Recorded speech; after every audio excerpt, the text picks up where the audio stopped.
दुनिया की सबसे अच्छी किताब हम स्वयं हैं। खुद को समझ लिया तो हर समस्या का समाधान मिल जाता है। हेलो हाय, मैं हूं मधुबाला और मैं आज भारत की एक ऐसी शख्सियत का सच्चा वाकया आपको सुनाऊंगी जिसे सुनकर आप सभी प्रेरणा से भाव विभोर हो जाएंगे। और इसे लिखा है डॉक्टर मनोहर लहेजा ने।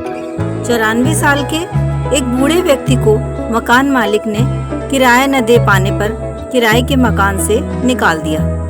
बूढ़े के पास एक पुराना बिस्तर, कुछ एल्युमिनियम के बर्तन, एक प्लास्टिक की बाल्टी और एक मग आदि जरूरत के सामान के अलावा शायद ही कोई सामान था। बूढ़े ने मालिक से किराया देने के लिए कुछ समय देने का अनुरोध किया।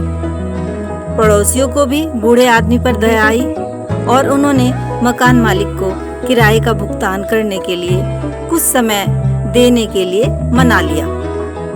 मकान मालिक को अनिच्छा होते हुए भी उस बूढ़े को किराया देने के लिए कुछ समय देना पड़ा।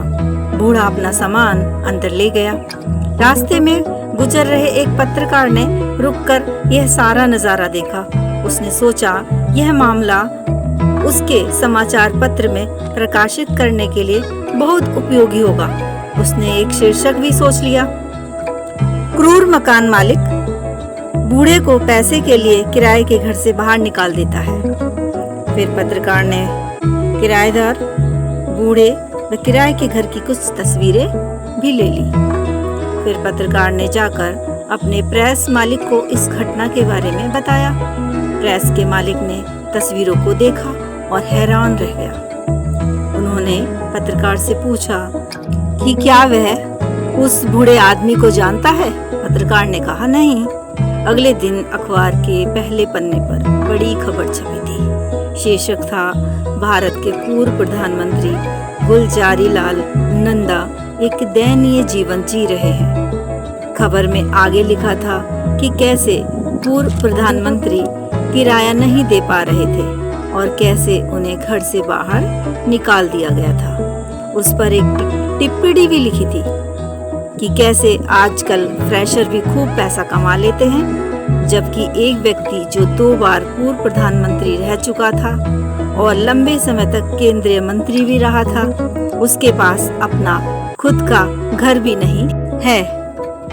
दरअसल गुलजारीलाल नंदा जी एक स्वतंत्रता सेनानी थे और 500 रुपए प्रति माह भत्ता उन्हें मिलता था। लेकिन उन्होंने पैसों को यह जानकर अस्वीकार कर दिया था कि उन्होंने स्वतंत्रता की लड़ाई सरकारी भत्ता पाने के लिए नहीं लड़ी थी। बाद में दोस्तों ने उन्हें भत्ता स्वीकार करने के लिए यह कहते हुए विवश कर लिया कि उनके पास जीवन यापन का अन्य कोई स्रोत नहीं है। इसी पैसों से वह अपना किराया देकर गुजारा करते थे। अगले दिन तत्कालीन प्रधानमंत्री ने मंत्रियों और अधिकारियों को वाहनों के बेड़े के साथ उनके घर भेजा। इतने वीआईपी वाहनों के बेड़े को देखकर मकान मालिक दंग रह गया। तब जाकर उसे पता चला कि उसका किराएदार श्री गुलजारीलाल नंदा भारत के पूर्व प्रधानमंत्री थे।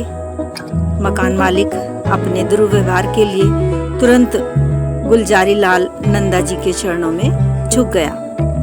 अधिकारियों और वीआईपीओ ने गुलजारीलाल नंदा जी से सरकारी आवास और अन्य सुविधाओं को स्वीकार करने के लिए कहा और उनसे अनुरोध किया। श्री गुलजारीलाल नंदा जी ने कहा, बुढ़ापे में ऐसी सुविधाओं का क्या काम, और प्रस्ताव को स्वीकार नहीं किया। अंतिम श्वास तक वे सामान्य नागरिक की तरह एक सच्चे स्वतंत्रता सेनानी बनकर रहे। बाद में 1947 में पूर्व प्रधानमंत्री अटल बिहारी वाजपेयी व एच.डी. देवेगौड़ा के मिले-जुले प्रयासों से उन्हें भारत रत्न से सम्मानित किया गया। तो जरा उनके जीवन की तुलना वर्तमान काल के किसी मंत्री से तो क्या, किसी पार्षद परिवार से ही करके देख लो। आप समझ ही जाओगे कि आजकल कितना धन कमा लेते हैं लोग।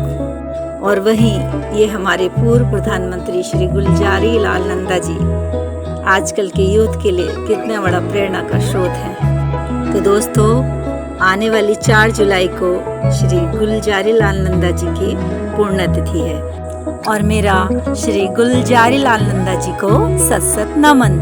जय हिंद।